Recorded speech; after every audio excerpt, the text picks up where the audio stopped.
Good afternoon, everybody. Good afternoon, everybody. Oh. Question 6 में we had given second Bundles homework. Did you prepare the cost sheet? I am assuming कि cost of goods sold till cost of goods sold you have prepared as it is as we have done in the first requirement part, only except that you must have substituted the amounts and direct material direct consume नहीं लिखना है, पूरा लिखना है opening stock plus purchase minus closing stock. So I am assuming कि cost of goods sold you must have reached, you must have got 78 lakh 26,000. उसके नीचे add administrative overheads general, administrative expenses general is given 2,24,000 and selling and distribution expenses or overheads 4,13,000. So how much is cost of sales? Sorry, packing also is there. There is one packing cost secondary which will also form part of selling and distribution overheads. Can you tell me packing 2 rupees has been multiplied by how many units? 91,000. So what is cost of sales amount? 86 lakh 45. Okay, and 86 lakh 45,000 cost of sales is compared with sales. By the way, they have given sales is 110 per unit, which is multiplied by how many units? 91,000. 91,000 को multiply करोगे तो 1 crore 10,000. What is the profit amount? 13 lakhs 65,000. Okay. Now, let us proceed in this chapter. There are 4 questions that are remaining.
Okay, now in this chapter we are doing one very important discussion. This discussion will be there with you throughout the subject. ये तुमको throughout the subject use करना पड़ेगा और तुमको काम आएगा. So I am taking some example से हम लोग डिस्कस करेंगे कि हमको क्या कंक्लूड करना है. Okay, I am taking one simple example. Suppose for example I am manufacturer of pens. हम लोग पेन बना रहे हैं, सबके पास पेन है. Suppose I am manufacturing 5,000 pens and raw material cost per unit. Can you see, मैंने यहाँ पे पर यूनिट लिखा है, पर यूनिट में 5 रुपए लिखा है. What is raw material for manufacturing pens? Plastic का बॉडी, फिर कैप, फिर नीचे का कैप, फिर ऊपर का एक छोटा कैप रहता है. एंड मेन रॉ मटेरियल क्या है? इंक नहीं है, रिफिल है. पेन बना रहे हो कि रिफिल बना रहे हो? By the way, refill itself is a finish product. हाँ, refill in itself is a finish product. So ये भी एक कंपनी के लिए डिसीजन मेकिंग है. लाइक फॉर एग्जाम्पल, कोई पेन मैन्युफैक्चरिंग कंपनी रहेगा तो वो लोग के लिए टेक्नोलॉजी क्या है? रिफिल का निब जो रहता है ना, वो लोग का टेक्नोलॉजी है कि क्या निब यूज करने का. बाकी प्लास्टिक का बॉडी वो लोग क्यों बनाएंगे? सो वो लोग क्या डिसीजन मेकिंग करेंगे कि वो प्लास्टिक का बॉडी खुद बनाना चाहिए या आउटसोर्स करना चाहिए या सब कॉन्ट्रैक्ट करना चाहिए. Anyways, we are not discussing that. हमारे लिए इंपॉर्टेंट पॉइंट ये है कि raw material cost per unit is 5 rupees. Yes और नो? नाउ एवरीबॉडी नोस कि रॉ मटेरियल के अंदर क्या क्या आता है. सो 1 पेन का 5 रुपीज, तो 5000 पेन्स का कितना? 25,000. I am just taking small figures for better understanding and quick understanding. Suppose my production fell to 3000. हमारा production fell to 3000 pens. So can you tell me in raw material what will remain constant? Total will remain constant के per unit will remain constant? Per unit constant रहेगा 5 rupees, क्योंकि every pen में I will put raw material of 5 rupees. ऐसा थोड़ी है एक में refill नहीं डालेगा, एक में कैप नहीं डालेगा, एक में नीचे का ढक्कन नहीं डालेगा, एक में ऊपर का ढक्कन नहीं डालेगा. So every pen will have raw material of 5 rupees. So how much will be total raw material cost? 15,000. Very simple mathematics. You just have to multiply 3,000 into 5. ठीक है. Now मेरा production increased to 8,000. Examination period, तो सब लोग pen खरीद रहे हैं, तो मेरा प्रोडक्शन 8,000 हो गया. बोलो what will remain constant now? Again per unit will remain constant because in every pen we will put raw material of how much? 5. Okay, multiply 8,000 into 5. 40,000. So in this subject हम लोग ये क्या बात कर रहे हैं? With this example what we are trying to prove and conclude, what is the behavior of raw material? Raw material is what in behavior? Perfectly variable. Raw material is what in behavior? Perfectly variable. Whenever we say perfectly variable, characteristic number 1, dash remains constant. Cost per unit remains constant. ये incomplete statement है. Cost per unit remains constant irrespective of changes in number of units. Number of units change होने की वजह से cost per unit change नहीं होगा. But you can argue कि inflation हुआ तो, but inflation is external factor. We are not taking into consideration external factor. मैं क्या बोल रहा हूं कि cost per unit will remain constant. When I say cost per unit will remain constant, it is with reference to number of units. मतलब number of units change होने की वजह से कॉस्ट पर यूनिट चेंज नहीं होगा. हाँ, external factor, मैं जिसके पास से भी रॉ मटेरियल खरीद रहा हूं वो मेरे को पूरा जन्म 5 रुपीज में नहीं देने वाला है.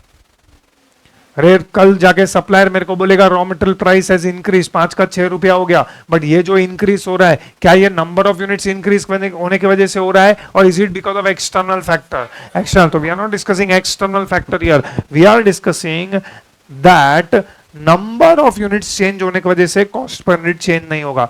For example, I manufacture 5,000, I manufacture 3,000, I manufacture 8,000, I manufacture 10,000, 2,000, कितना भी नंबर ऑफ यूनिट्स बनाएगा कॉस्ट पर यूनिट सेम रहेगा या कांस्टेंट रहेगा, irrespective of changes in number of units. Actually मैं बोल रहा हूं irrespective of changes in number of units. The better thing to say is irrespective of changes in the level of output. क्या बोलते हैं हम लोग इसको? Irrespective of changes in the level of output. Okay, now can you tell me total cost क्या हो रहा है? What is happening to total cost? If output increases, मतलब मेरा number of units, sorry, if output decreases, अगर number of units is decreasing from 5,000 to 3,000, what is happening to total cost? Total cost also decreases. And if output increases, अगर मेरा output 3,000 का 8,000 हो गया, total cost also increases. That is why it is called as variable cost. It is varying. Variable cost varies. But which cost varies? Total cost. Variable cost varies or changes with the change in the level of output and in same proportion. Output बढ़ेगा तो total variable cost भी बढ़ेगा. Output कम होगा तो total variable cost भी कम होगा. But what will remain constant? cost per unit will remain constant irrespective of changes in number of units. ये classification पे ना पूरा एक चैप्टर है एंड बीच में एवरी चैप्टर में कभी ना कभी ये वर्ड्स यूज होंगे, that is variable cost, fixed cost. So right now we are discussing which cost? Variable cost. What is the behavior of variable cost? Total variable cost varies or changes with the change in level of output, or you can say level of activity. क्योंकि यहाँ पे अब हम लोग जैसे आगे जाएंगे subject में, they will give you something called as capacity levels. They will give you capacity percentage.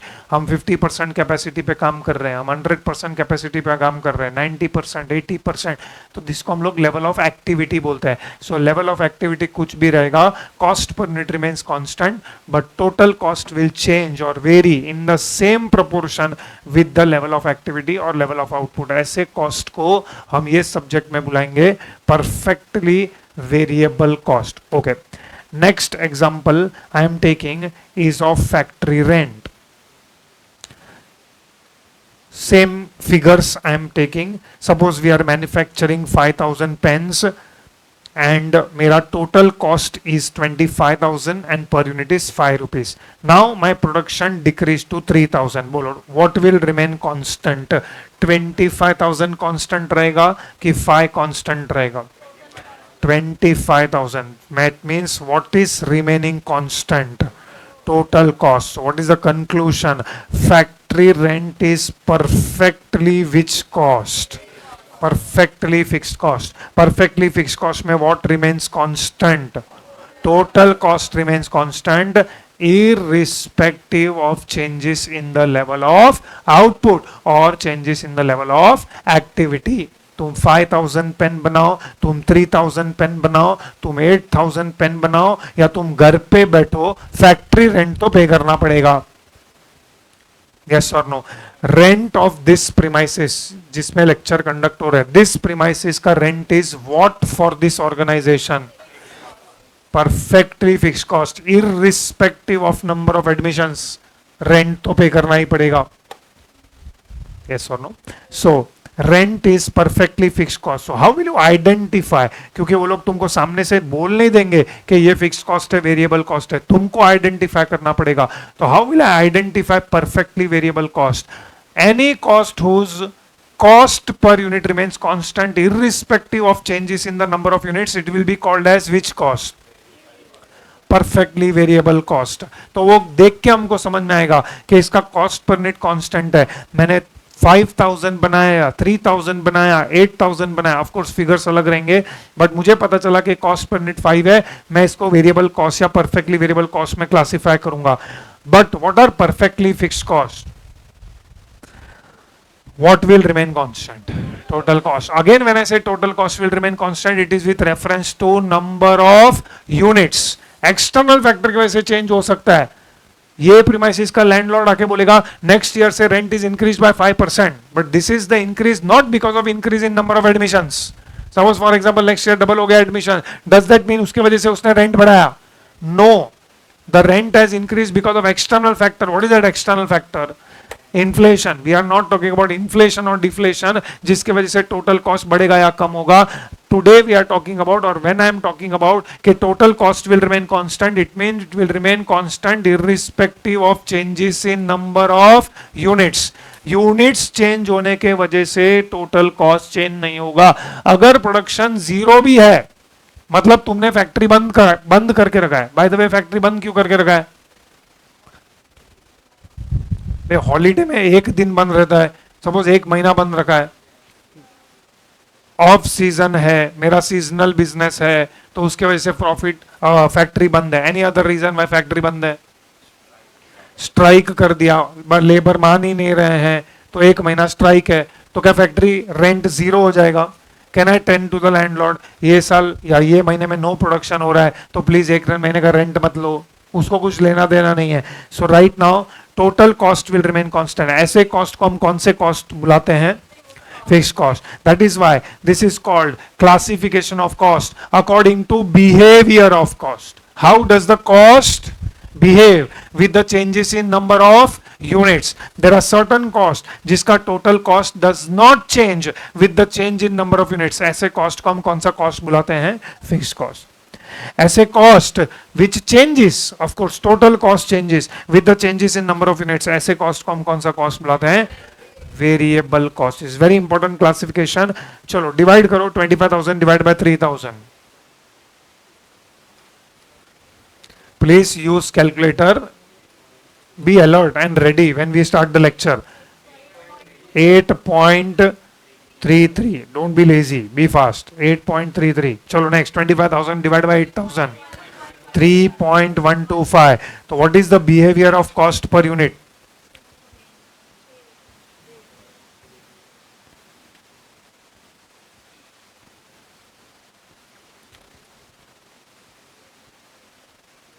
Variable cost में इफ वेरिएबल कॉस्ट में if output decreases, what will happen to total cost?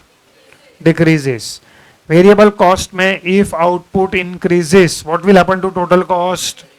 But what will remain constant? किसी भी हालत में cost per unit constant रहेगा. Do you agree with this? चलो next. Fixed cost का बताओ. बोलो फिक्स्ड कॉस्ट में what will remain constant? Total cost will remain constant. But what is the behaviour of cost per unit with the changes in number of units? अगर number of units decreases, 5,000 का 3,000 हो गया, cost per unit क्या हो रहा है? अगर मेरा प्रोडक्शन बढ़ गया, if output increases, what will happen to cost per unit? decreases. Inverse relationship with number of units, cost per unit. Anyways fixed cost में cost per unit ज्यादा important नहीं है. Fixed cost में ये जानना important है कि total cost will remain constant. Variable cost में cost per unit remains constant. Fixed cost में total cost remains constant. This is with reference to output. मतलब output change होने की वजह से change नहीं होगा. External factor का हम लोग बात नहीं कर रहे हैं. चलो I will give example. You have to classify whether it is variable cost or fixed cost. By the way, in absence of information, what is meaning of in absence of information? अगर कुछ नहीं बोला रहेगा तो तीनों prime cost के cost are always perfectly variable. This is in absence of what is 3 elements of prime cost? Direct material, direct labour, direct expenses. कुछ नहीं बोला रहेगा, कुछ नहीं बोला रहेगा. Second time I am saying, तो this 3 will be classified as direct material. इस जन्म में फिक्स कॉस्ट नहीं हो सकता है. Direct material can not be fix cost. तुम 10,000 पेन बनाओ या 15,000 पेन बनाओ, कैन ऐसे मटेरियल कॉस्ट सेम ही रहेगा 10 लाख रुपया? No, that is not possible. Direct material can not be variable. In fact ये सब्जेक्ट में फॉरेन ऑथर्स एक्सेट्रा मटेरियल को सुपर वेरिएबल कॉस्ट बुलाते हैं. मतलब प्योरली डायरेक्ट मटेरियल जैसा कोई वेरिएबल कॉस्ट नहीं है वो लोग बोलते हैं. However direct labour can be fixed. Direct labour can be. Suppose we have 100 workers and wages per worker is 10,000 per month. So 100 into 10,000, ये हो गया मेरा डायरेक्ट लेबर का कॉस्ट फिक्स्ड. यस और no? Same way direct expenses also can be fixed. लेकिन अगर कुछ नहीं बोला रहेगा तो ये लोग को हमेशा हम कौन से कैटेगरी में इंक्लूड करेंगे? Variable. Perfectly variable, that is variable cost. तीनों prime cost items. And there will be situations जहां पे तुमको कुछ नहीं बोला रहेगा. मेजॉरिटी ऑफ द टाइम कुछ नहीं बोला रहेगा. चलो next time giving example, you have to give me whether it is variable cost और fixed cost. Power, I am not using the word electricity because factories में पावर होता है, but थोड़ी देर के लिए तुम चलो इलेक्ट्रिसिटी का एग्जांपल पकड़ के लगो. सॉरी, एक minute. Those who are saying variable, इसका मतलब कोई मंथ में इलेक्ट्रिसिटी यूज नहीं किया तो electricity bill will be 0. No, if you are saying that electricity is fixed, मतलब हर महीना इलेक्ट्रिसिटी बिल सेम आता है, नहीं, तो ऐसे कैसे पॉसिबल है? तो इज इट वेरिएबल और is it fixed? It is partly variable, partly fixed. इसको हम लोग ये सब्जेक्ट की लैंग्वेज में बोलते हैं semi variable. Partly variable and partly fix, कभी टाइम रहेगा तो घर का इलेक्ट्रिसिटी बिल उठाओ, उसमें चेक करो, देयर इज अ मिनिमम या मंथली रेंटल जो तुमको पे करना ही पड़ता है। तुम इलेक्ट्रिसिटी यूज करो या इलेक्ट्रिसिटी यूज मत करो, monthly fixed charges depending upon your electricity supply company, 199, 299, 499 whatever, वो मीटर चार्जेस तुमको पर मंथ पे करना ही पड़ता है। That is which portion? Fixed portion. The variable portion depends upon usage, more the usage, more will be the variable portion का bill, less the usage, less will be the variable portion।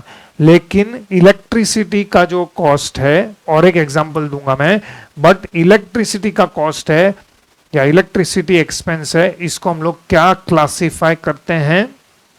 Semi variable. Semi variable मतलब it is partly what?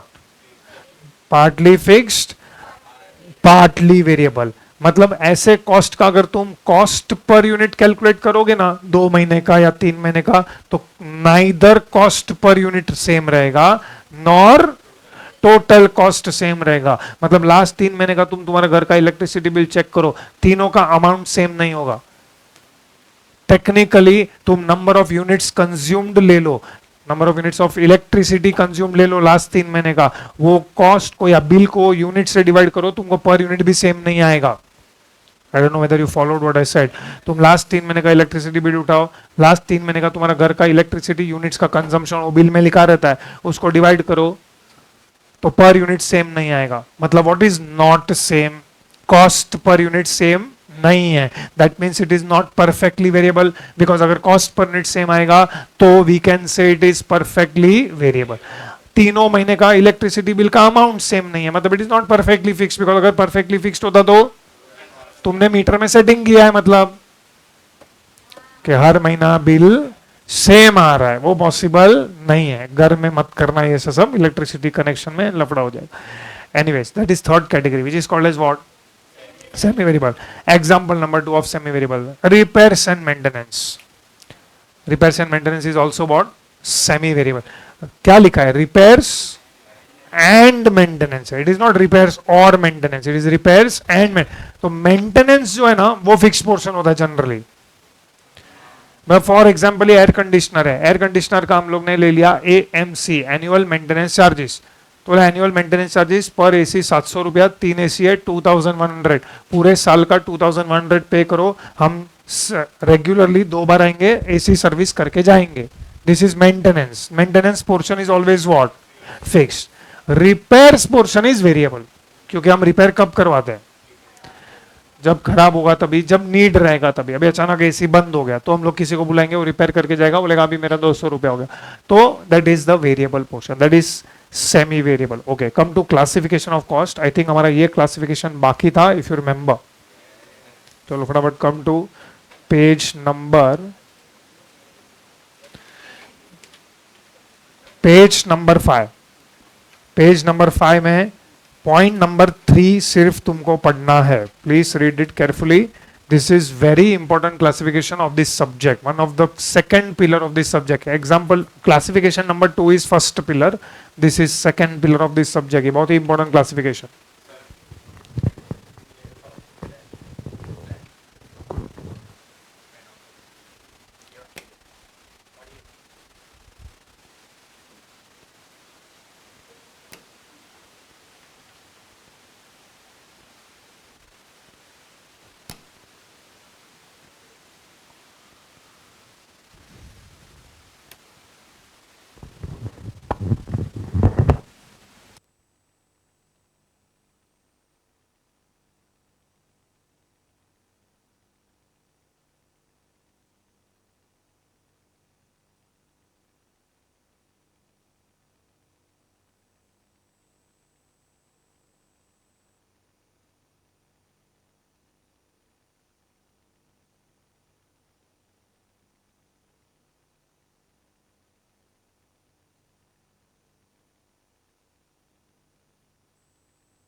Economies of scale बोलते हैं उसको। तो क्या मिलेगा तेरे को, डिस्काउंट मिलेगा खरीदने के बाद। तूने जितना यूनिट्स खरीदा पर यूनिट तो सेम ही रहेगा ना। तो उसके बाद नेगोशिएशन कर रहा है, वो बोल रहा है 1000 यूनिट खरीदेगा तो 10 रुपए में देगा, 1500 यूनिट खरीदेगा तो 9.5 में देगा। तो तू डिसाइड किया चलो 1500 खरीदते, 1500 तेरे को एवरी यूनिट तो 9.5 कांस्टेंट रहेगा ना। तेरा कॉस्ट कितना है, what is your cost? If your cost remains constant per unit then it is which cost? Variable. चलो नाउ इसके ऊपर अब एक क्वेश्चन है, come to page number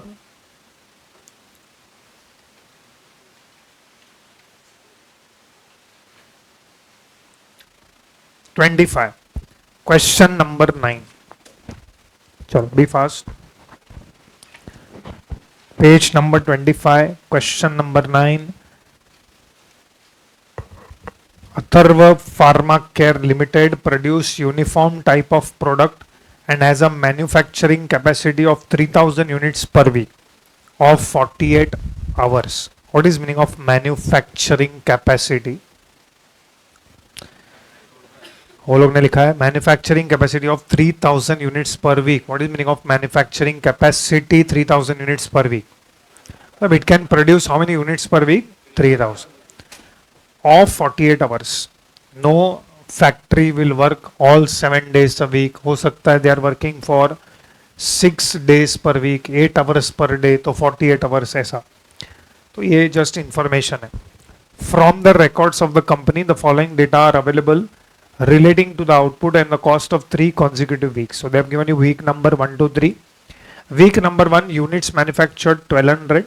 Week number 2 units manufactured 1600 and week number 3 units manufactured 1800.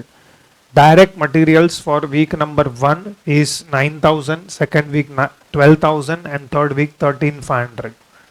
Direct labor का week number 1 या direct wages 3600, second week 4800 and third week 5400. Factory overheads is given 31000, 33000 and 34000.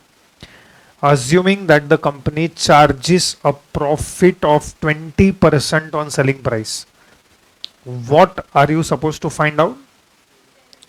Selling price per unit when the weekly output is 2000. हम लोग ऐसा बोल सकते हैं कि already कितना वीक्स हो चुका है? 3. Week number 1 has been completed, week number 2 has been completed, week number 3 has been completed. अब से फॉर एग्जांपल नेक्स्ट वीक के लिए या 4th वीक के लिए यू कैन से हम लोग को एक ऑर्डर मिला है जिसमें they are asking us to manufacture how many units? 2000। तो वो 2000 यूनिट्स का सेलिंग प्राइस पर यूनिट क्या होना चाहिए, ऐसा वो लोग ने हमको पूछा है। तो क्वेश्चन ये है कि how to calculate selling price per unit.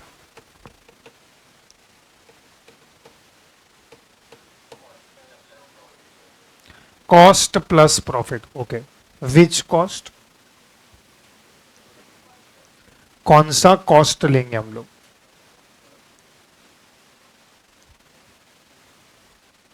I don't know whether you realised, ये क्वेश्चन में तुमको ऐसा नहीं बोला है प्रिपेयर कॉस्ट शीट।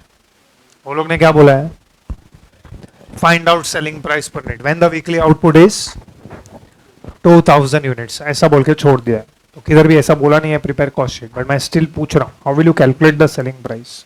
तो you said cost plus profit. मेरा next question is which cost?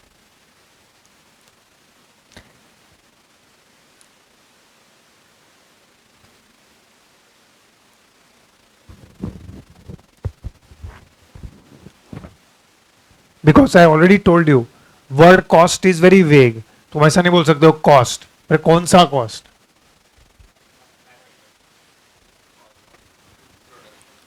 जब आप सेलिंग प्राइस, मैं एक सिंपल कॉमन सेंस बात कर रहा हूं, ये क्वेश्चन को छोड़ दो। जब मैं सेलिंग प्राइस डिसाइड कर रहा हूं उसके अंदर मैं कॉस्ट प्लस प्रॉफिट कर रहा हूं, तो मैं कौन सा कॉस्ट नहीं लेगा?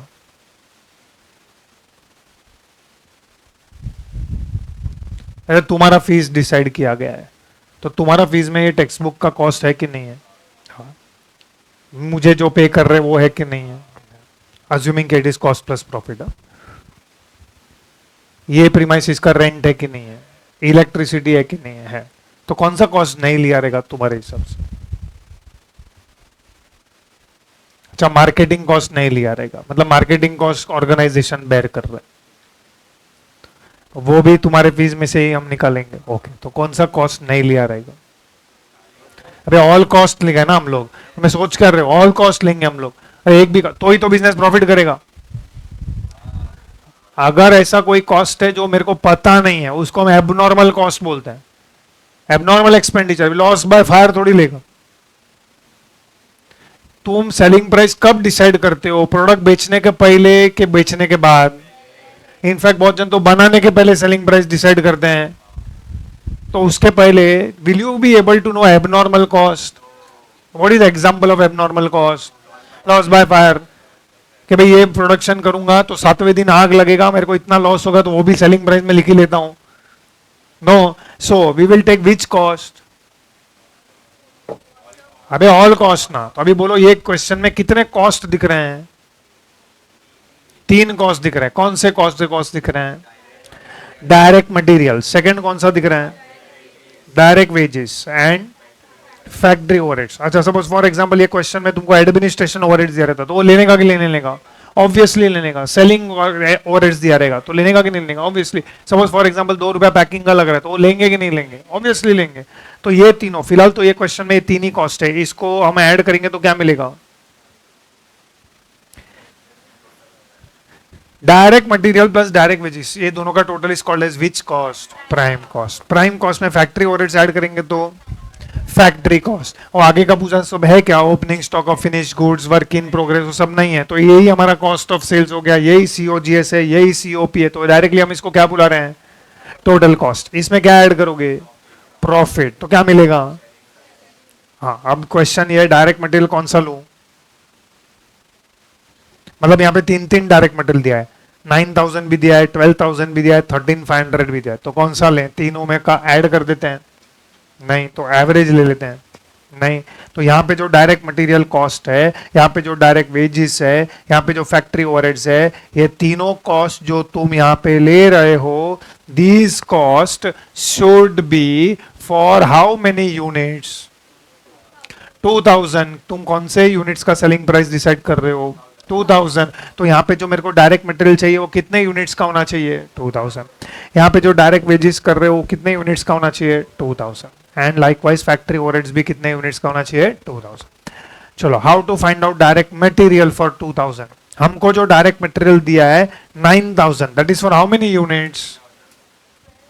1200। हमको जो डायरेक्ट मटेरियल 12000 दिया, that is for how many units? And direct material जो 13500 दिया वो कितना है? तो कोई बता सकता है डायरेक्ट मटेरियल का बिहेवियर क्या है? Variable. Can you prove it? पर unit is constant. How much is पर unit? How did you find out? 9000 divided by 1200। Don't watch it like a movie, calculator use करके डिवाइड करो, ये picture नहीं चल रहा है इधर।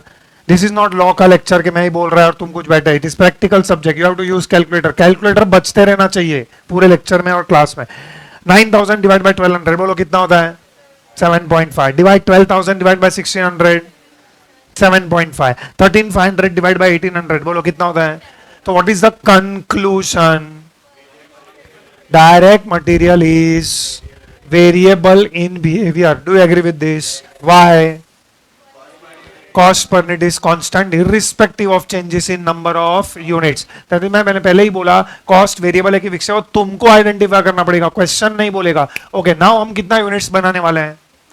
तो जब हमने 1200 बनाया तभी भी 7.5, 1600 बनाया तभी भी 7.5, 1800 बनाया तभी भी 7.5, तो 2000 बनाएंगे तभी भी पर यूनिट कितना लेंगे?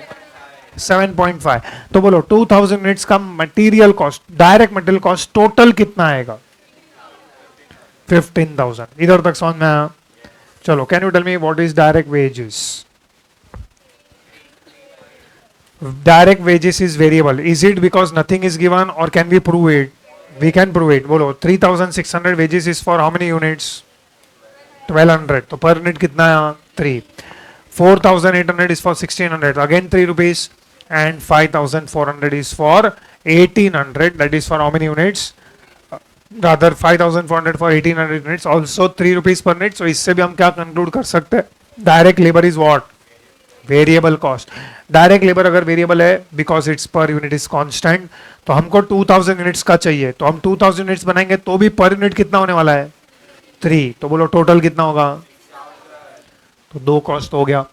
अब तीसरा कौन सा cost बचा है? Factory overheads, वो हम बाद में देखेंगे. Write down. Start writing the solution.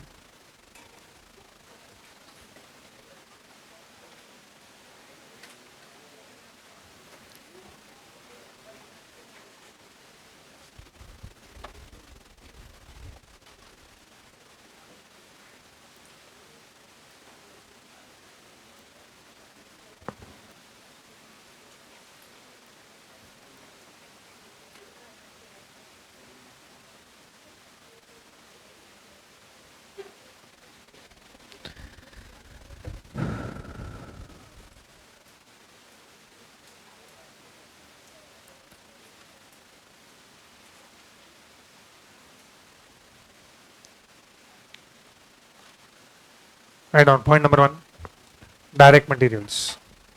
Underline that.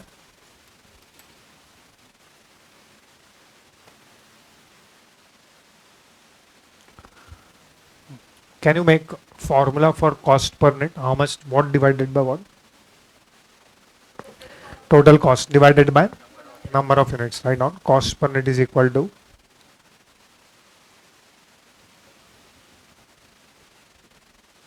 total cost upon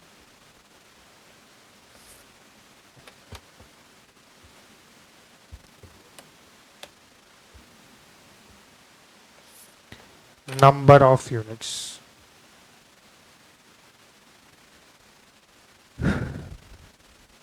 Then write down week 1 equal to 9000 divided by 1200.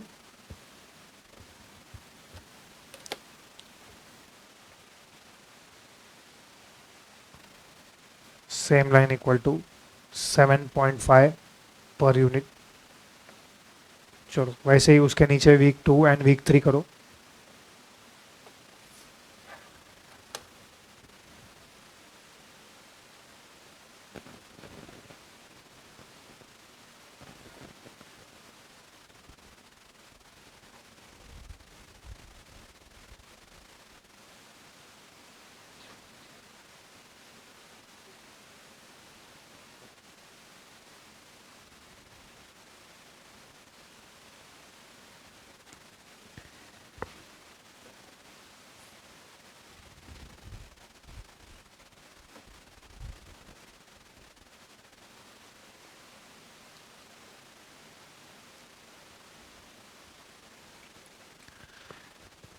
After that, write down since cost per unit is constant, since cost per unit is constant in all 3 weeks, since cost per unit is constant in all 3 weeks, comma. Next line लिखो, it means direct material is perfectly variable in behavior. It means direct material is perfectly variable in behavior. Next line, write down. Okay, can you tell me, we want direct material for how many units? So next line, therefore, direct material for 2000 units. Direct material for 2000 units. Next line equal to 2000 units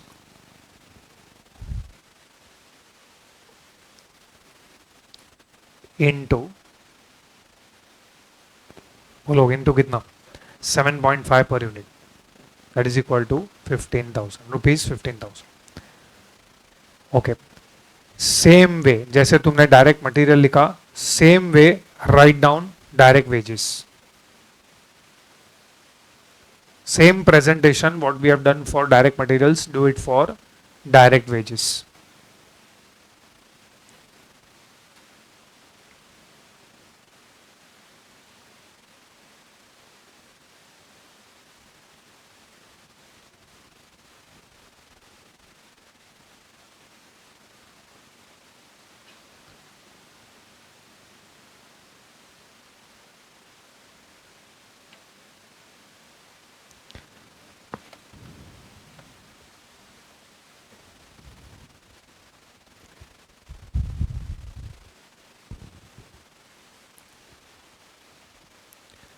week number 1, week number 2, week number 3, when you calculate direct wages will be 3 rupees per unit. In all 3 weeks, you are getting 3 rupees per unit. But we want direct wages for 2000 units. After calculating 3 rupees per unit, वो 2 line का conclusion यहाँ पे भी लिखो regarding direct wages.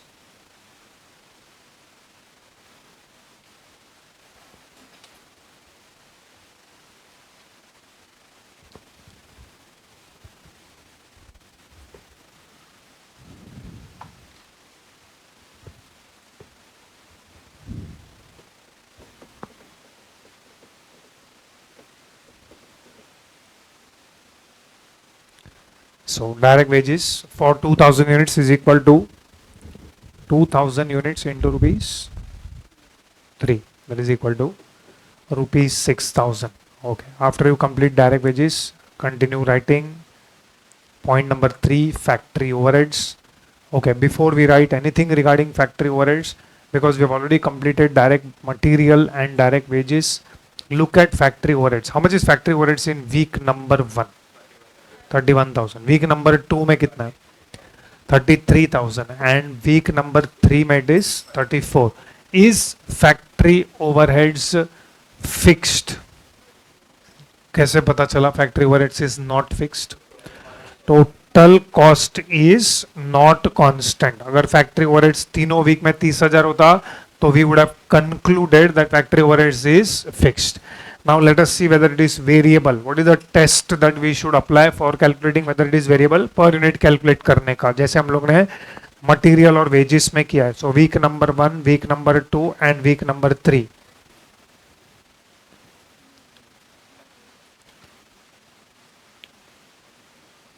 Simultaneously write down 31,000, 33,000, 34,000 is the factory overheads for week number 1, 2, 3 respectively. We will divide this by number of units. If factory overheads में भी per unit constant है, we would conclude that it is variable. बोलो, what are the answers?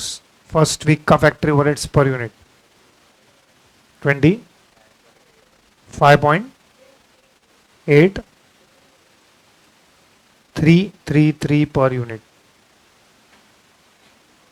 चलो next fast. Week number 2 20.625. so this is enough to conclude that factory overheads क्या नहीं है? Variable नहीं है.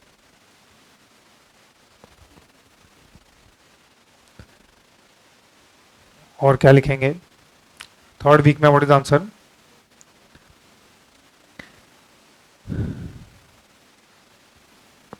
$18.88 पर यूनिट. तो राइट डाउन इसके नीचे neither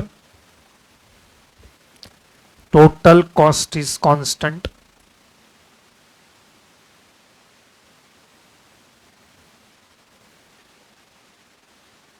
nor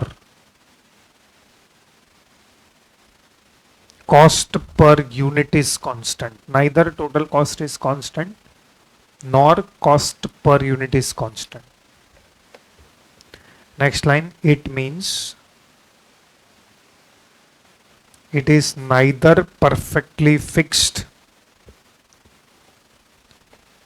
nor perfectly variable.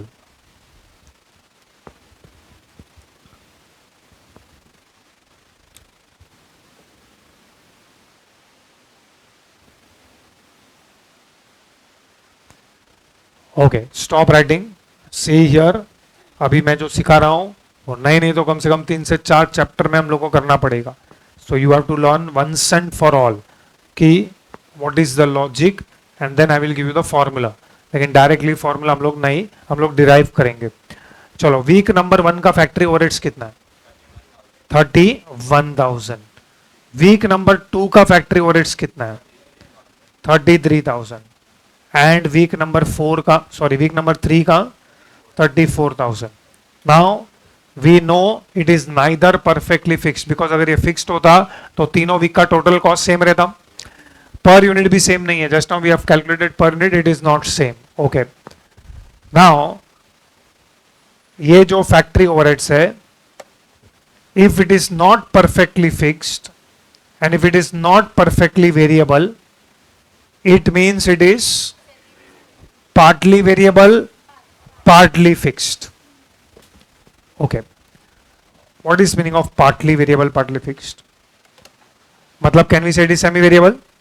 अगर ये semi variable है तो can I say इसके अंदर variable portion है और fixed portion है? Partly variable, partly fixed. वैसे ही वीक नंबर 2 में partly variable, partly fixed, and week number 3 में भी it is partly variable, partly fixed. और आई कैन से हर एक वीक में जो 31,000, 33,000, 34,000 है उसमें वेरिएबल पोर्शन है, फिक्स पोर्शन है. Variable portion, fix portion. Can you tell me in all 3 weeks which portion is same in all 3 amounts? ये तीनों अमाउंट है ना, 31,000, 33,000, 34,000, ये तीनों में कौन सा अमाउंट सेम है? ये कौन सा पोर्शन सेम है? फिक्स्ड कॉस्ट सेम रहेगा ना इसमें. मुझे नहीं पता है कि फिक्स कॉस्ट कितना है, लेकिन इतना तो पता है ना कि फिक्स कॉस्ट तीनों अमाउंट में सेम रहेगा. सपोज यहाँ पे 10,000 है तो यहाँ पे भी 10,000 होगा फिक्स्ड पोर्शन. वीक नंबर 2 में भी 10,000 होगा एंड वीक नंबर 3 में भी 10,000 होगा. At present I don't know what is the fix portion. It can be 10,000, it can be 15,000, लेकिन मुझे इतना पता है कि अगर 10,000 है तो तीनों वीक में 10,000 है. सपोज ये मेरा पावर का बिल है तो पहले वीक में पावर का बिल 31,000 है, दूसरे वीक में पावर 33,000, तीसरे वीक में power 34,000. But fixed monthly rental तो सेम ही रहेगा तीनों में. फिक्स्ड मंथली रेंटल से फॉर एग्जांपल 5,000 है तो week number 1, week number 2, week number 3 तीनों में 5,000 रहेगा. Okay, variable portion depends on what? Usage. Okay, week number 1 में मैंने कितना यूनिट्स बनाया? 1200. वीक नंबर 2 में मैं कितना यूनिट्स बनाया? वीक नंबर 3 में कितना यूनिट्स बनाया? ओके, ये 1200 will be multiplied by something per unit. Okay, जैसे ही वीक नंबर 2 में it will be multiplied by something per unit and week number 3 में also it will be multiplied by per unit. Variable में what remains constant? Per unit. वे तीनों week में पर unit same है. अगर पहले वीक में 2 रुपए है तो सेकेंड वीक में भी पर यूनिट 2 रुपए रहेगा, थर्ड वीक में भी 2 रुपए रहेगा. Example. Now, can you tell me our factory overheads from week number 1 to week number 2 are changing by how much? मैं कोई भी 2 वीक कंपेयर कर सकता हूं, या तो वीक 1 और 2 कंपेयर करो, या 2 एंड 3 कंपेयर करो, या 1 एंड 3 कंपेयर करो. वीक नंबर 1 एंड 2 कंपेयर करेंगे तो how much is factory overheads changing? 2,000 rupees से मेरा फैक्ट्री ओवरहेड्स चेंज हुआ है. Do you agree with this? This change in factory overheads is not due to fixed portion. It is due to what? And variable portion क्यों change हुआ? Because number of units change हुआ है. बोलो, number of units has changed by how much? 400. तो अब मैं calculate कर सकता हूं वेरिएबल का per unit. How will you calculate variable का per unit? How much divide by how much? 2000 divided by 400. करो कितना होता है? सो अगर यहां पे 5 है तो यहां पे भी 5 होगा. यस और no? Multiply 1200 into 5, 6000. Multiply 1600 into 5, 8000. ये मुझे वेरिएबल पोर्शन मिल गया. How to find out fixed portion now? तो टोटल है मेरे पास 31, उसमें से 6000 वेरिएबल माइनस करो, कितना बचता है? 25,000 इज विच पोर्शन? वैसे ही वीक नंबर 2 में करो, 33 माइनस 8 इज, तो 25,000 दोनों में सेम है. This is how we new have to bifurcate semi variable into variable portion and fix portion. चलो वीक नंबर 2 एंड 3 भी कंपेयर करते हैं. Can you tell me 2 and 3 में फैक्ट्री ओवरहेड्स कितने से चेंज हुआ है? 1,000 rupees. This 1,000 rupees has not change due to which portion? Fix portion दोनों में सेम है. दोनों अमाउंट में which is the constant figure, fix का फिगर कांस्टेंट है, तो फिक्स के वजह से तो ये चेंज नहीं हुआ है, किसके वजह से चेंज हुआ है, वेरिएबल, नंबर ऑफ यूनिट्स कितना चेंज हुआ है, again you can divide 1000 divide by 200, तो what is the conclusion, variable का पर यूनिट कितना है 5, multiply 1800 into 5 9000, and now we can find out fixed portion 34,000 minus 9,000 25,000, तो तीनों वीक में फिक्स्ड पोर्शन सेम है 25,000। ये तो हम लोग ने सिर्फ वेरिएबल और फिक्स का डिवीजन किया है, बाइफर्केशन किया है, डिस्ट्रीब्यूशन किया है। हमको फैक्ट्री ओवरहेड्स कितना यूनिट्स के लिए चाहिए यहाँ पे वो हम बाद में कैलकुलेट करेंगे, बट फिलहाल के लिए हम लोग ने variable portion and fix portion को बाइफर्केट किया है। ओनली वन क्वेश्चन मेरे को आंसर दो, how much is variable portion per unit that we have calculated 5। Can you frame one formula? How did you calculate 5? What divided by what? 2000 divided by 400, or we can say 1000 divided by 200. तो ये 2000 and ये 1000 ये क्या है? Change in what? Cost. Change in cost. अभी यहाँ पे cost का नाम factory overheads है, तो change in factory overheads divided by change in output, change in units या change in units manufactured. ये फॉर्मूला बन गया to find out which portion, कि कौन सा कॉस्ट, वेरिएबल पोर्शन। चलो राइट डाउन, उसके नीचे लिखो it is partly variable, continue writing, it is partly variable and partly fixed.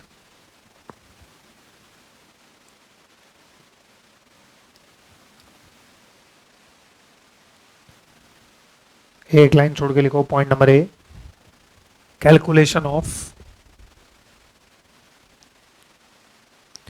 Variable portion of factory overheads per unit, calculation of variable portion of factory overheads per unit, underline that, next line write down, comparing week 1 and week 2,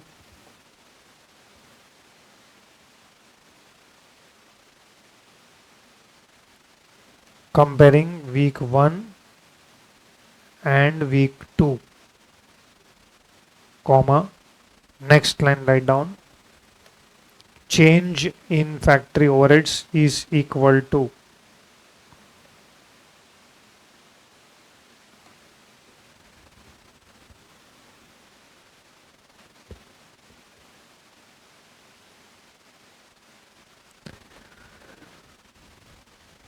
and next line write down, change in units manufactured equal to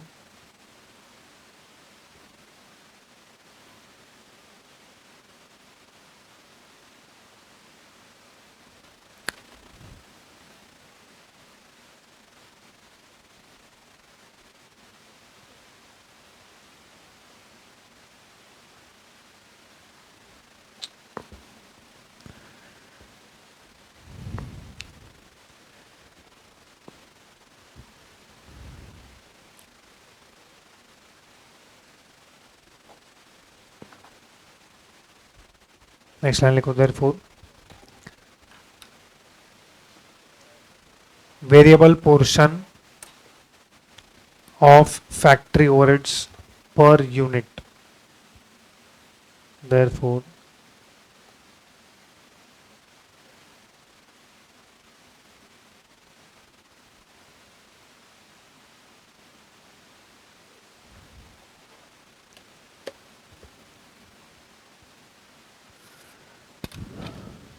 variable portion of factory overheads per unit equal to, okay, what is the formula that we have derived, change in factory overheads upon change in units manufactured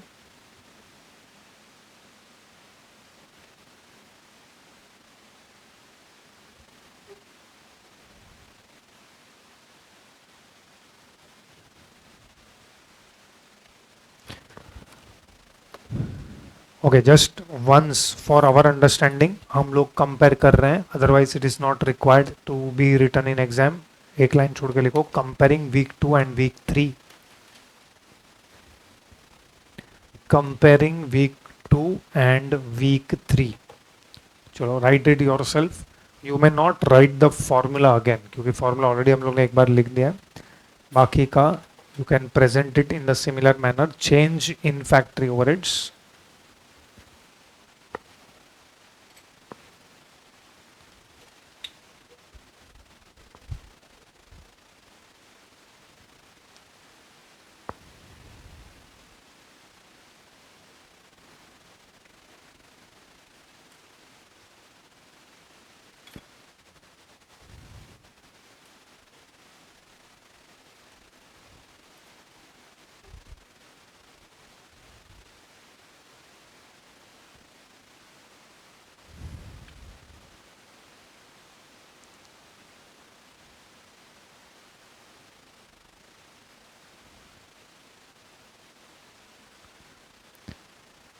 Change in factory overheads 34,000 minus 33,000, that is equal to 1,000. Next line, change in units manufactured is equal to 1800 minus 1600, that is equal to 200 units. Next line, therefore variable portion of factory overheads per unit equal to. Write down directly substitution, rupees 1000 divided by 200 units.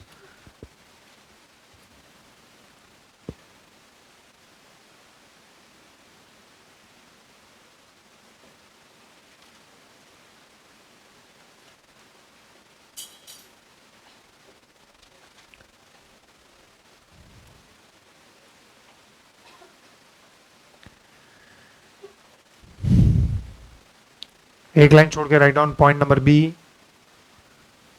Fixed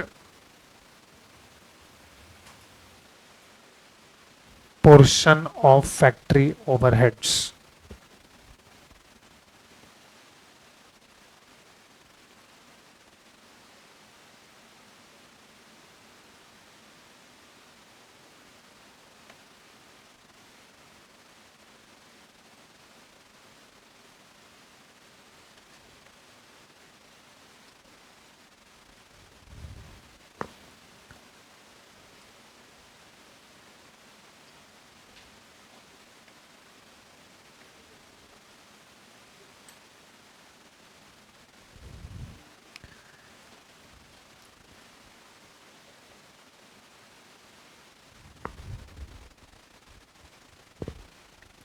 चलो उसके लिए just give this headings.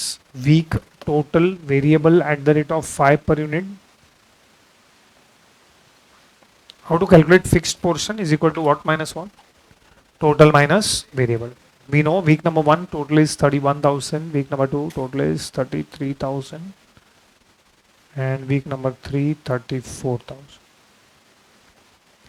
First week में variable calculation will be 1600 into how much is variable per unit? 5. So 1600 into 5. Sorry, first week में what is the units manufactured? 1200. ठीक है, तो 1200 into 5, 6000. And now we are applying the formula of total minus variable. तो fixed मिलेगा हमको, that is 31,000 minus 6,000, 20. Likewise do it for week number 2 and 3. Very similar presentation.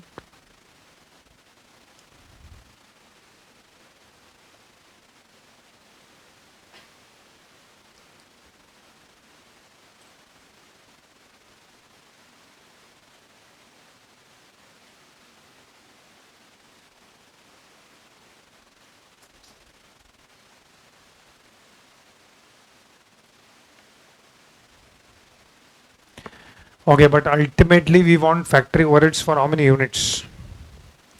2000. Every cost we want about 2000 units. So write down factory overheads for 2000 units. We have just now discovered कि factory overheads में दो portion है. कौन सा दो portion है? Variable portion and fixed portion. Okay, can you tell me you manufactured 1200, 1600, 1800 or 2000? Variable में what will remain constant per unit? So जब 2000 बनाओगे तो it will be 2000 units into कितना आएगा 5.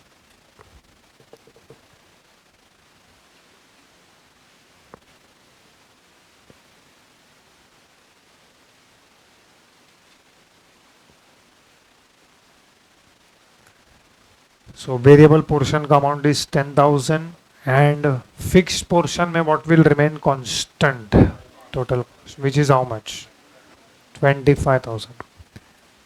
ये जो हम लोग ने ऊपर का डिस्कशन किया है ये लास्ट चैप्टर तक काम आएगा. Variable portion, fix portion, bifurcation of semi variable. So how much is factory overheads for 2000 units? 35,000. We have completed 3 points. Point number 1, point number 2 and point number 3. अब हम फाइनल सोल्यूशन लिखेंगे. Point number 4, because they are asking us to find out selling price of 2000 unit, जो अभी तक हमने किया नहीं है. Write down statement showing calculation of statement showing calculation of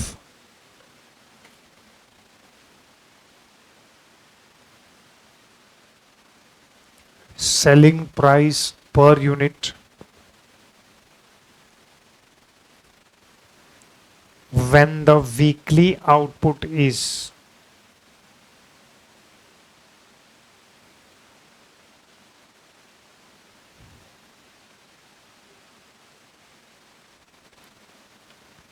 when the weekly output is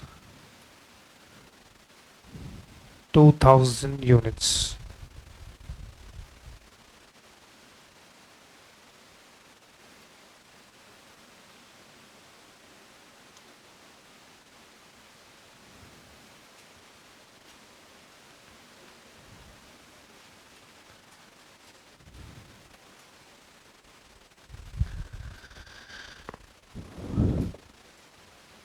Okay, prepare this table.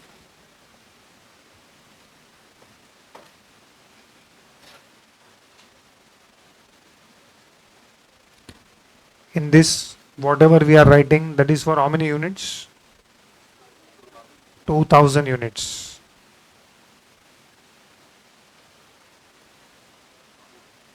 इसमें हम लोग फुल फ्लेज्ड कॉस्ट शीट नहीं बना रहे हैं, हम एक मिनी कॉस्ट शीट बना के खत्म करेंगे.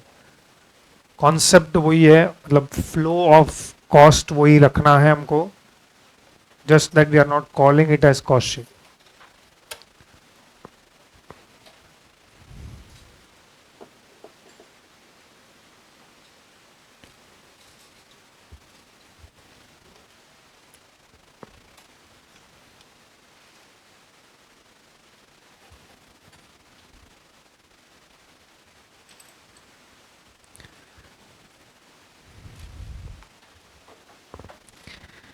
Okay, what all we have for 2000 units, we will substitute that. Direct material for 2000 units, we have per unit के total. दोनों है हमारे पास. Per unit कितना है direct material? 7.5 and total is 15,000. Okay. Direct wages also both we have. Per unit of direct wages is 3. Total is 6,000. चलो फटाफट. Next, factory overheads का total है या per unit है? टोटल है मेरे पास. 2000 यूनिट्स का factory overheads total. Just now we found out 35,000. How to convert it into per unit? 35,000 will be divided by 2. 17.5. just total these three cost. Don't write factory cost. Directly we will write what? इसको हम लोग total cost बुलाएंगे. So how much is total cost? Cut total 56,000. How much is total cost per unit? 28. Total cost में what we will add? Profit. तो हमको क्या मिलेगा? Sales. Okay, what is the profit percentage? 20% incomplete है information. पूरा बोलो. 20% on selling price. तो selling price तो नहीं है हमारे पास. तो let selling price be 100. तो profit is 20% of 100.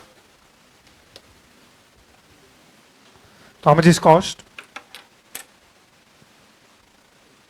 80, चलो क्रॉस मल्टीप्लाई, तो प्रॉफिट मिलेगा कितना देन, और else you can use your other common sense. 20% selling price is how much percent on cost? 25%. 20% मतलब 20% मतलब 20/100. 20/100 फ्रैक्शन में कितना होता है? 1/5. इट इज 1/5 ऑफ सेल्स, तो 1/4 ऑफ कॉस्ट होता है. ये पता है तुमको? हाँ. 1/3 ऑफ सेल्स रहेगा तो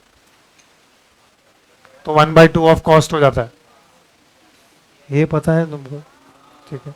लेकिन सब जगह पे फ्रैक्शन काम नहीं आएगा. लास्ट टाइम हम लोगों ने क्वेश्चन किया था 15% ऑन सेल्स, तो 15/100 को फ्रैक्शन में कन्वर्ट कर जाएंगे. उससे चाहिए बेस्ट मेथड. चलो फटाफट टोटल बोलो.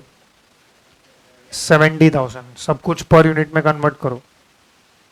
7 और यहाँ पे 35. ये फाइनल आंसर है 35. वो लोग ने हमको selling price per unit find out करने के लिए बोले.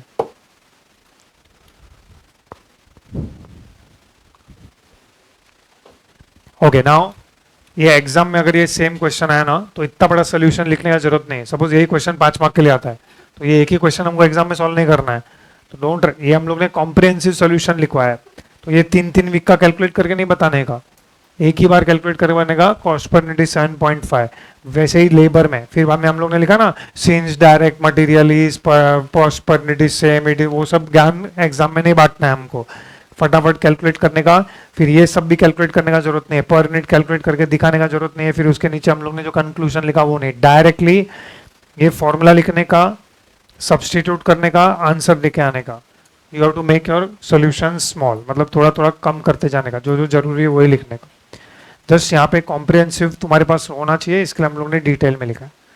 चलो टेक क्वेश्चन नंबर 10, वही पेज पे next question. Question number 10 market important question, ये एग्जाम में आया हुआ क्वेश्चन है और इंस्टीट्यूट का आदत है वही का वही क्वेश्चन रिसाइकल करके नाम चेंज करेंगे, थोड़ा बहुत फिगर चेंज करेंगे, कॉस्ट ऊपर नीचे करके सेम क्वेश्चन पूछेंगे. No variety, but this is a very good question क्योंकि इसके अंदर हम लोग एक नया कॉस्ट के बारे में पढ़ने वाले हैं. और ये नया कॉस्ट पूरे सब्जेक्ट में 2 बार आएगा. एक अभी आ रहा है और एक सेकेंड लास्ट चैप्टर में आएगा सीधा. तो सीधा हम जब सेकेंड लास्ट चैप्टर में जाएंगे तब हम इसी दिन को याद करेंगे. Okay, I am reading the question. Company has normal production capacity of 36,000 units of toys per annum. ये वर्ड दूसरी बार आ रहा है capacity. How much is the capacity? 36,000. But this time they have said it is 36,000 per annum. आगे पढ़ते हैं. The estimated cost of production RS under direct material 40 rupees per unit, direct labor 30 rupees per unit, subject to minimum of rupees 48,000 per month. Factory overheads fixed 3,60,000 per annum, variable 10 rupees per unit. Next point market is important, semi variable. Semi variable के बारे में वो लोग ने लिखा है is ₹1,08,000 per annum up to 50% capacity and additional 46,800 for every 20% capacity और increase in capacity rather और any part thereof. Point number 4, administrative overheads are ₹5,18,400 per annum. They are fixed. Selling overheads are ₹8 per unit. Each unit of raw material yields scrap which is sold at the rate of 5 per unit. In the year 2019, the factory worked at 50% capacity for the first 3 months. But it was expected that it will work at 80% capacity for the remaining 9 months. During the first 3 months, the selling price per unit was ₹145. There are 2 requirement parts. Number 1, prepare cost sheet showing prime cost, works cost, cost of production and cost of sales. मतलब यहाँ पे clearly बोला है तुमको cost sheet prepare करना है. And second, calculate the selling price per unit. Why they are asking to calculate selling price? Already selling price तो 8th point में दिया है कि सेलिंग प्राइस इज 145 रुपीज. तो फिर से सेलिंग प्राइस कैलकुलेट करने के लिए क्यों बोल रहे हैं? Per unit selling price that you have to calculate is for the remaining 9 months. वो जो 145 का सेलिंग प्राइस था was for how many months? 3 months. To achieve total annual profit of 8,76,600. Okay, second part को फिलहाल side पर रखो. We will focus on first part. What is the first part asking us to prepare? Cost sheet. Cost sheet जो हमको बनाना है वो कौन से पीरियड के लिए बनाना है? Can you tell in this question entire year is divided into how many parts? 3 months and 9 months. First 3 months बोलेंगे हम लोग एंड रिमेनिंग 9 months, ऐसे हम लोग उसको बुलाएंगे. First 3 months and 9 months. अभी वो लोग ने बोला प्रिपेयर कॉस्ट शीट. तो कॉस्ट शीट किसके लिए बनाना है? फर्स्ट 3 months के लिए बना रहे हो कि नेक्स्ट 9 months के लिए बनाओगे कि फुल ईयर के लिए बनाओगे? मतलब कॉलम्स क्या क्या बनाओगे? कॉस्ट शीट का फॉर्मेट कुछ तो बनाना पड़ेगा ना हम लोग को. तो क्या फॉर्मेट बनाओगे? मैं कॉलम वाइज जाते हैं हम लोग. हेडिंग क्या देने का वो मैं पूछ रहा हूँ. पर्टिकुलर्स. Very good. चलो गुड स्टार्ट. पर्टिकुलर्स तो मैं भी बनाऊंगा. आगे बोलो. पर्टिकुलर रुपीस खत्म हो गया. अच्छा पर यूनिट बनाओगे. Particulars rupees and per unit. Okay खत्म हो गया.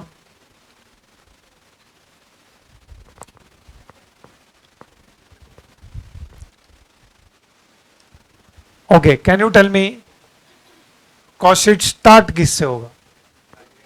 Direct material. अच्छा यहां पे डायरेक्ट मटेरियल कितना दिया है?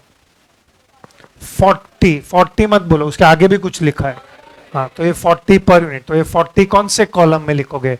जो तुमने बोला पर्टिकुलर्स में तो डायरेक्ट मटेरियल लिखोगे, इतना तो समझ गया मेरे को. 40 कहां लिखोगे? पर यूनिट में लिखोगे. Very good. पर यूनिट में तुमने 40 लिखा तो रुपीस में कितना लिखोगे? 40 को किसी से मल्टीप्लाई करेंगे. Okay very good. किस से मल्टीप्लाई करोगे? How many number of units? पूरे क्वेश्चन में तो एक ही नंबर ऑफ यूनिट्स दिया. कितना है? 36,000. तो 36,000 इंटू 40 तो जो भी अमाउंट आया. हाँ तो अगर तुमने ऐसा किया तो क्वेश्चन आगे सॉल्व करना ही मत, कुछ नहीं मिलेगा, जीरो. हाँ चलो कैन यू टेल मी कितना नंबर ऑफ यूनिट्स? मतलब पहले नंबर ऑफ यूनिट्स ढूंढना पड़ेगा. ओके तो नंबर ऑफ यूनिट्स ढूंढने के लिए हम कौन से पॉइंट नंबर को यूज करेंगे? 7 को यूज करेंगे. Okay so can you read point number 7 and tell me number of units.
हाँ number of units.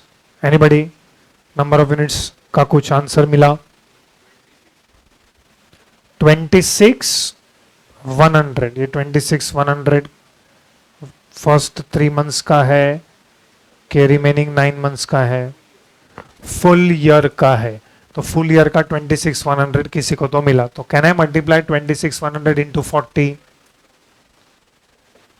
Yes, okay. Next कौन सा आएगा डायरेक्ट मटेरियल के बाद? Direct labour. तो वैसे ही जैसे मटेरियल में किया वैसे ही लेबर में कर डालेंगे, 30 इंटू 26,100। नहीं, क्यों नहीं? अच्छा, लेबर को तो हम 48,000 दे रहे हैं, तो 48,000 इंटू 12 कर डालेंगे। No, it is not semi variable.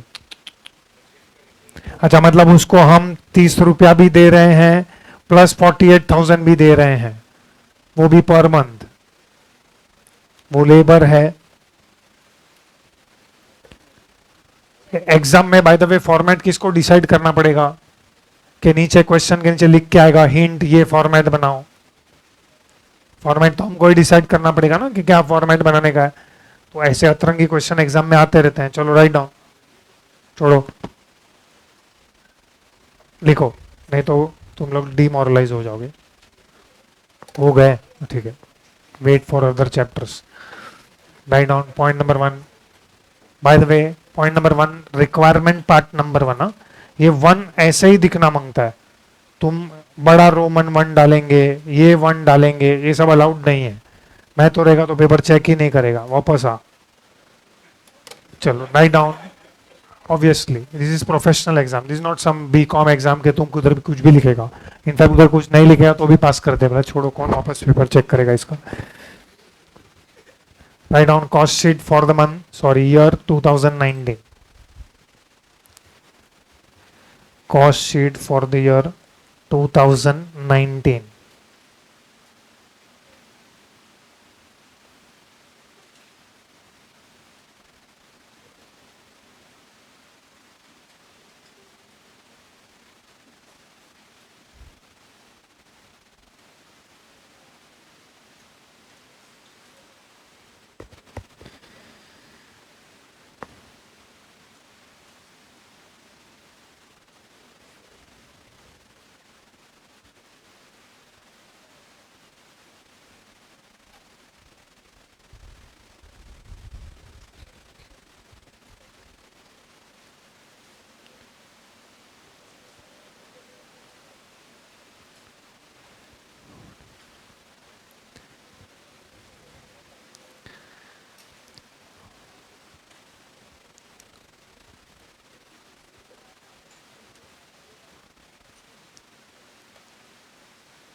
What was the capacity utilization for first 3 months? 50%. It is given in point number 7 that the factory worked at 50% capacity for first 3 months. So capacity utilization 50%. Bolo. Remaining 9 months, what was the capacity utilization? It is given in point number 7 itself. For the remaining 9 months, it is 80%. तो यहाँ पे लिखो 80%। ये 30%, 50% rather 80% किसका निकालने का?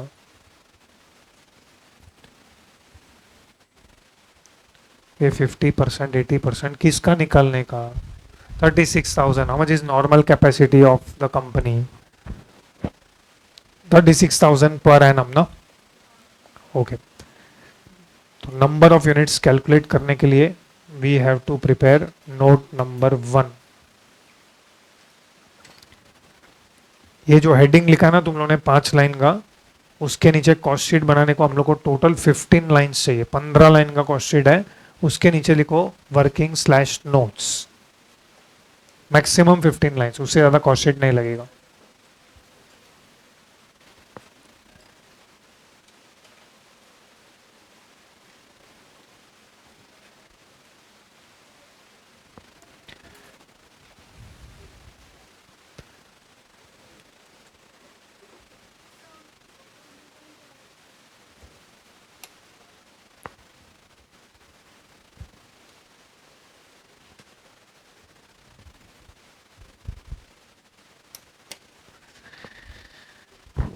चलो write down working slash notes.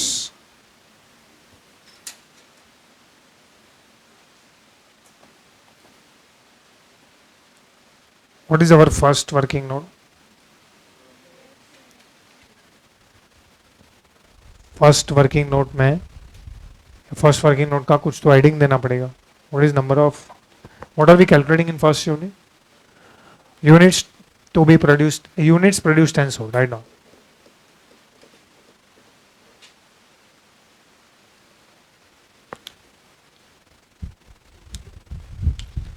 Underline that. Next line लिखो.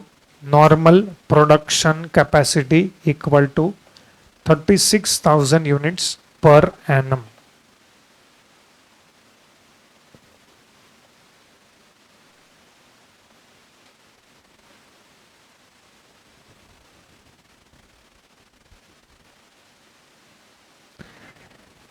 ब्रैकेट में given. Next line write down. For first 3 months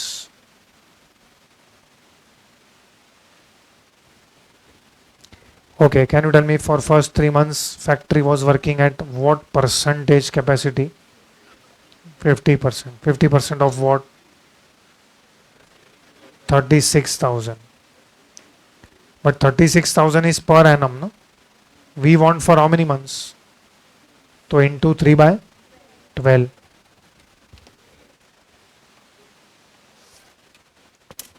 बोलो कितना आता है? 4,500 units. And for remaining 9 months, what is the capacity utilization? 80%. How many units? 36,000. But 36,000 is per annum. We want for how many months? 9 months. So calculate.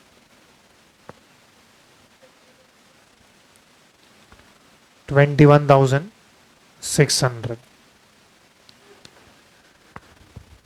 If you want you can total but it is not needed. हमको total चाहिए ही नहीं क्योंकि हम लोग जो cost sheet बना रहे हैं वो हम ब्रेक करके बना रहे हैं. फर्स्ट 3 months का अलग बनाएंगे, 9 months का अलग बनाएंगे.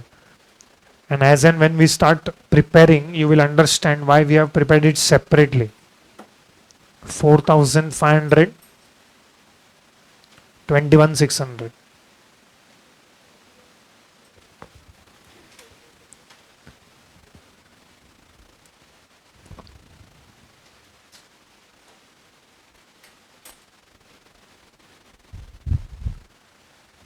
Okay, what is the very first cost?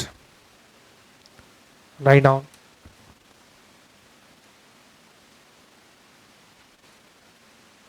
Direct materials. How much was direct material per unit? 40 is for first 3 months, K remaining 9 months. Both. Direct material is what in behavior. कुछ नहीं बोला रहेगा तो direct material को क्या लेने का? Variable. And already मैं बोल चुका हूं direct material is always what? Variable. उसमें कोई थॉट ही नहीं है. बोलो कितना है पर यूनिट?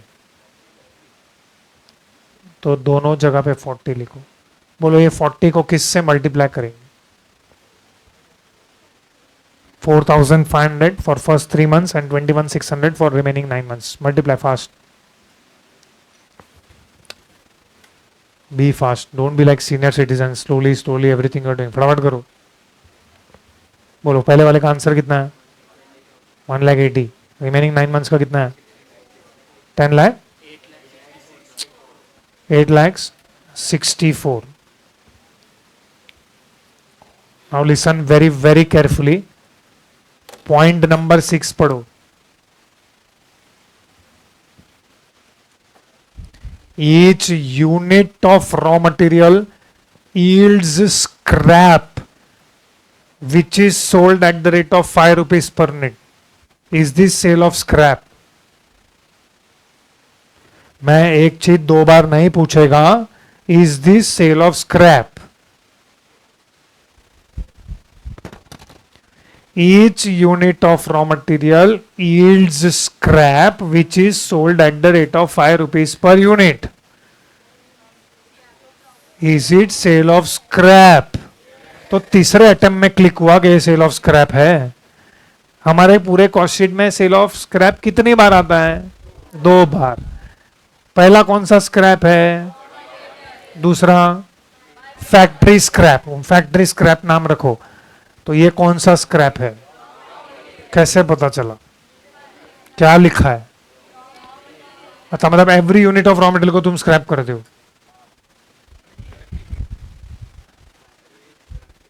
थोड़ी देर के लिए मान के चलते हैं, चलो 1 यूनिट बनाने के लिए 1 यूनिट ऑफ रॉ मटेरियल चाहिए, तो 4500 यूनिट बनाने के लिए कितना यूनिट ऑफ रॉ मटेरियल लगा रहेगा? 4500। और उतना ही तुमने स्क्रैप कर दिए, तो प्रोडक्ट किससे बनाया? इंग्लिश में लिखा है, थोड़ा ध्यान से पढ़ो ना। I think everybody is from English medium, क्या नहीं? Each unit of raw material yields scrap लिखा है, which is sold at the rate of 5.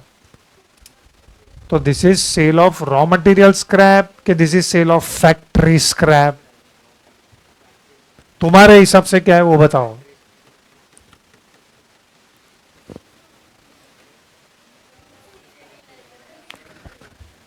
Exam 3 घंटे का होता है वो पता है, और ये अगर 10 मार्क का है तो 18 मिनट में तुमको ये सोचना पड़ेगा कि इसका फॉर्मेट ये होना चाहिए, वर्किंग नोट्स ये होना चाहिए, पूरा सोल्यूशन 18 मिनट में रेडी होना चाहिए। ऊपर से 2 पार्ट है सोल्यूशन में, first part and second part.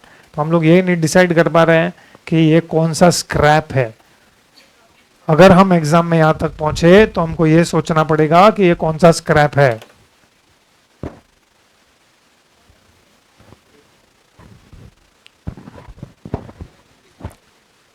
पहले लॉजिकली बात करते हैं, बाद में इंस्टीट्यूट ने सोल्यूशन में क्या किया वो बात करते हैं। This is which scrap?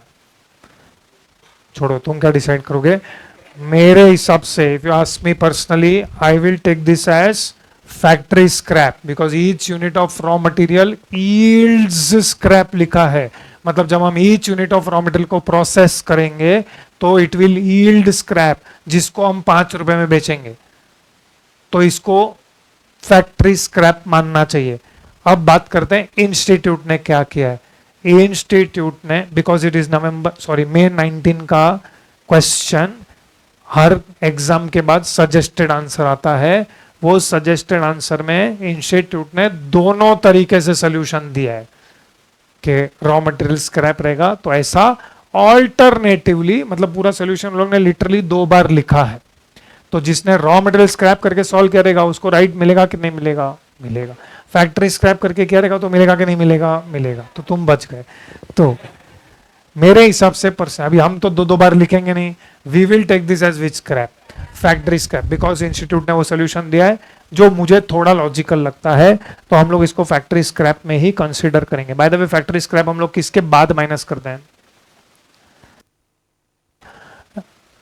Prime cost. Format change हो गया है, बीच में क्या हुआ?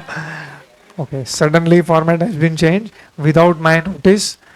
कि इसके बाद माइनस करते हैं, फैक्ट्री कॉस्ट के बाद माइनस करते हैं ना, फैक्ट्री स्क्रैप नीचे, तो वहां पे हम लोग माइनस करेंगे। अच्छा, what is the best part मालूम है? तुम रॉ मटेरियल स्क्रैप करके माइनस करो, या नीचे फैक्ट्री स्क्रैप के बाद माइनस करो, या फैक्ट्री कॉस्ट के बाद माइनस करो, तुम्हारा कॉस्ट ऑफ सेल सेम ही रहेगा।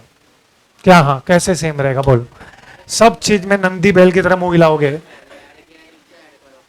ऐड नहीं, लेस करना है तो लेस कर, तो फर्क नहीं होएगा। क्यों नहीं आएगा? अरे क्योंकि दोनों में अमाउंट सेम है। क्योंकि आप ये 5 रुपए किससे मल्टीप्लाई करने वाले हो? नंबर ऑफ यूनिट से मल्टीप्लाई करोगे। यही नंबर ऑफ यूनिट से मल्टीप्लाई करेंगे। 4500 इंटू 5 22,500 आएगा। अब ये 22,500 तुम ये स्टेज पे माइनस करो या नीचे माइनस करो। हाँ, खाली क्या डिफरेंस होगा में, पर यूनिट अलग हो जाएगा, और वो भी नीचे लास्ट में सेम ही आने वाला है। तो ऐसा टाइम पास इंस्टीट्यूट ने 2 बार किया है। एनीवेज, हम इसको कौन सा स्क्रैप लेंगे? आगे बढ़ते हैं। Right on, next time direct labour. कोई नोट वोट लिखने की जरूरत नहीं है, हमको जो सही लगा वो हमने किया। देना है तो दो, वरना 10 मार्क काट दो। चलो, डायरेक्ट लेबर क्या ऐसा नहीं चलता? सब वैसे भी हमको कब पता चलेगा? रिजल्ट के दिन पता चलेगा हमको, हमको थोड़ी पता चलेगा। वो भी उसके बाद तुमने अपना वो आजकल तो ये सिस्टम है ना, तुम लोग ये मंगाते हो सजे कॉपीज मंगाते हो, उसमें मंगा के देख लेना क्या किया है। मीन्स नॉर्मली एग्जाम के बाद ऐसे ही होता है, some students will come to me plus sir मैंने पूरा क्वेश्चन सॉल्व किया लेकिन मेरे को 10 में से सिर्फ 5 ही दिया है, अब मैं क्या करूं? Prepare for next attempt. क्या कर सकते हैं तुम? झगड़ा करोगे, केस करोगे? कुछ नहीं होता है। If they have given you marks, accept it. I know it is very difficult but acceptance is the key. मान के चलने का, ओके अभी मेरे साथ हो गया, क्या करूं मैं? कुछ नहीं कर सकते। थियरी में तो बहुत होगा ऐसा, 10 मार्क का 8 मार्क का क्वेश्चन रहेगा, मैंने सब कुछ लिखा है लेकिन मेरे को फिर भी 3 ही मार्क दिया, क्या कर लोगे? Can you do anything? No, accept it. Acceptance is the best thing. जितना जल्दी एक्सेप्ट करोगे उतना कम हर्ट होगा। दुख कब होता है? जब तुम क्या नहीं कर पाते हो, एक्सेप्ट नहीं कर पाते हो, तुम्हारा एक्सपेक्टेशन मैच नहीं हो रहा है। नहीं, मैंने 8 मार्क लिखा है, मेरे हिसाब से 7 में 7 तो मिनिमम मिलना चाहिए, तो तुम जाके पेपर चेक करो। Anyways, direct labour. तू कभी से क्या कबूतर की तरह इधर इधर इधर आगे पीछे, तुझे पीछे ही बैठ, नहीं झूठ बोल रहा है तू, उसको बुला रहा है। देख मैं ना 750 के बैच में पढ़ा चुका, एक मिनट, मेरा हिस्ट्री तेरे को पता नहीं है। मैं जब चेन्नई में पढ़ा था ना तो 750 का बैच था, तो तुम 25 लोग तो मेरे लिए क्या हो समझ सकता है ना। हाँ, तो तू कब से क्या कर रहा है ना वो मेरे को दिख रहा है। तेरे को ऐसा लग रहा है ये बीच में आ रहा है कि तू इतना है कि इसके सीट में फिट हो रहा है, ऐसा नहीं है बेटा। तू पहली बार उधर बैठा है, मैं इधर पहली बार नहीं खड़ा है, तो क्या है तेरे को, मतलब क्यों इतना इम्पेशेंट है बता दे? तेरा रिजल्ट आ जाने वाला है। नहीं तो क्या इतना इम्पेशेंट क्यों है तू? नहीं कर रहा है ना तू, वही तो प्रॉब्लम है।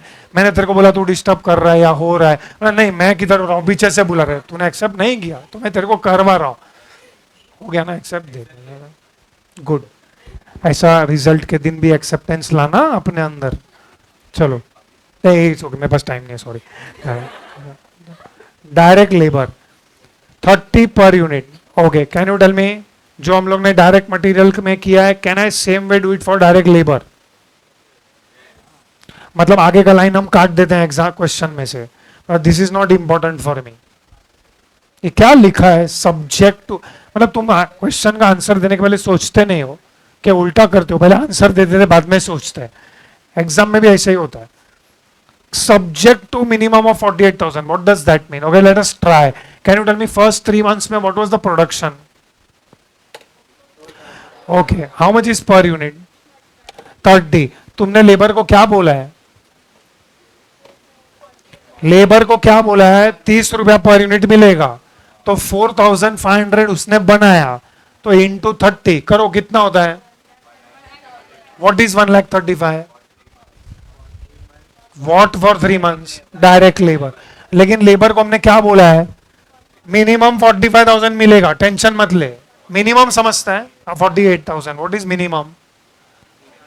48,000 तो मिलेगा, तो 1,35,000 एंड 48, बोलो which is minimum?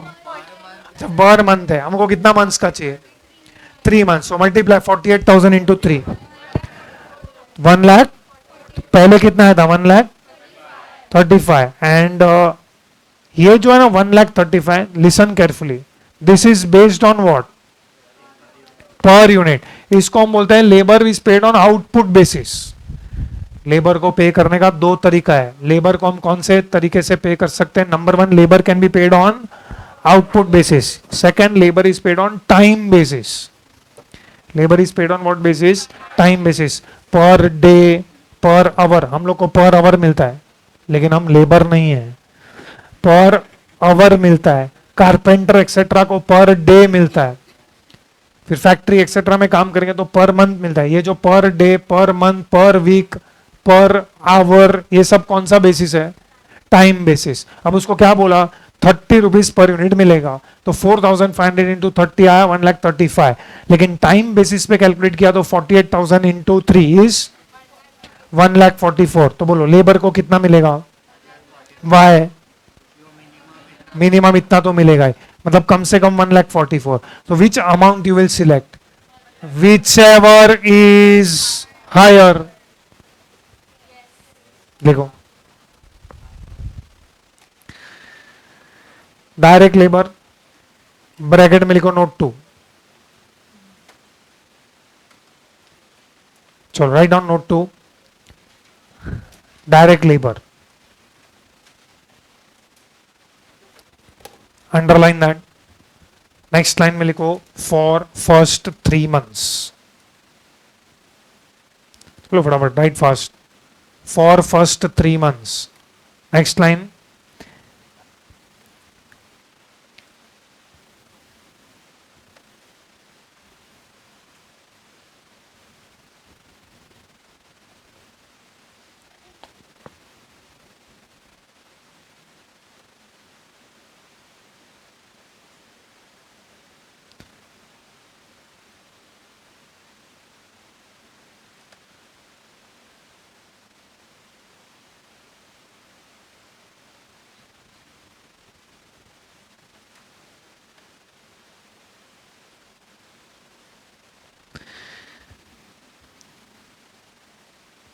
What is the conclusion? That labor is paid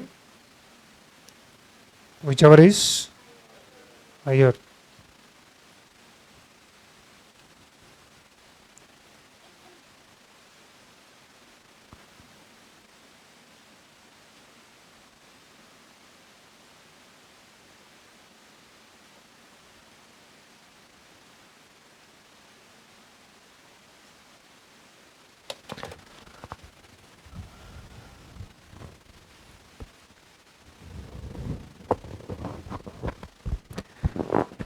One lakh 44 is for how many months? First 3 months. चलो उसी के नीचे लिखो for remaining 9 months. Continue with the working note. For remaining 9 months. Same presentation. Prepare 2 brackets. Again write down whichever is higher. बीच में और लिखना compulsory है. तो 2 amount मिलेगा. Which one you will select? Whichever is higher.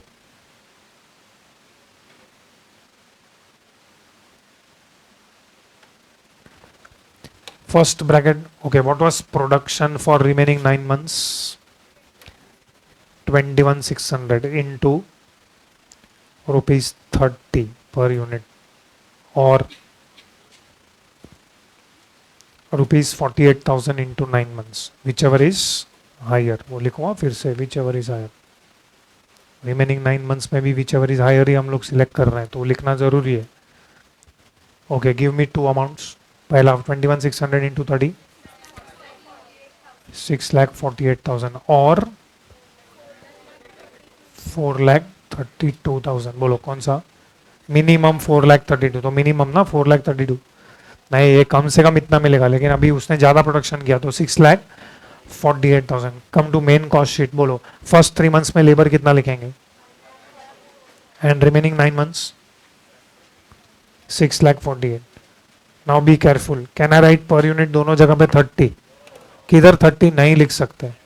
First 3 months में, remaining 9 months में 30 लिख सकते हैं ना हम लोग. यस और नो? 1,44,000 डिवाइडेड बाय कितना यूनिट्स करेंगे हम लोग? 4,500. बोलो कितना होता है? Exact 32. Is there any direct expenses in the question? Check. Question is very user friendly. Cost sheet के ऑर्डर में ही सब कॉस्ट दिए हुए हैं. डायरेक्ट एक्सपेंसेस दिया है क्या? नहीं. Should I total and calculate prime cost? Why? Question में बोला है शोइंग प्राइम कॉस्ट, तो हम लोग को बताना पड़ेगा. चलो total fast.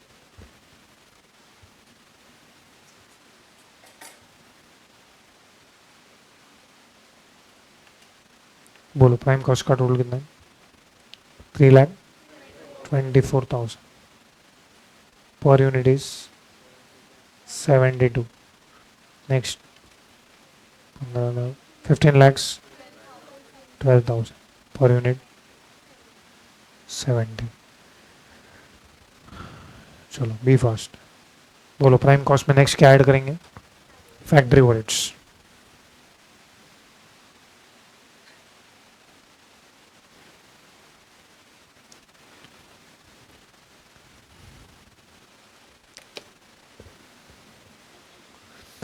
Okay, read the question. ये बार फैक्ट्री ओवरहेड्स का वो लोग ने मेरे को बाइफरकेट दिया हुआ है कि फैक्ट्री ओवरहेड्स का fixed portion is 3,60,000। So next line में लिखो fixed. How much is fixed portion? 3,60,000। ये 3,60,000 को हम कौन से बेसिस पे बाइफरकेट करेंगे? आउटपुट बेसिस के टाइम बेसिस? आउटपुट बेसिस मतलब क्या रेशियो होना चाहिए?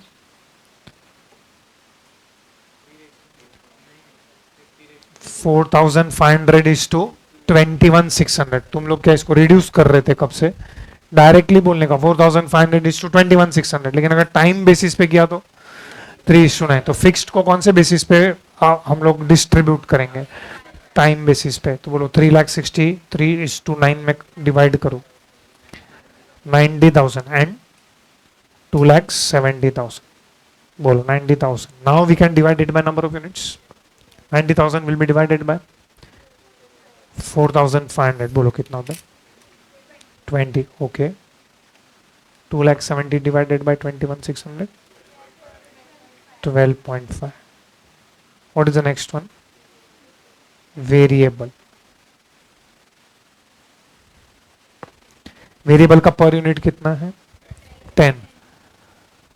Can I write 10 in per unit column, both the per units column? Yes, write down 10.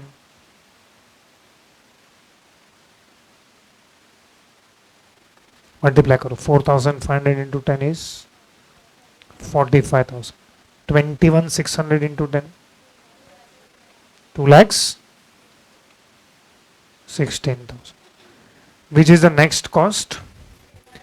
Semi-variable. Semi-variable words we will discuss after break.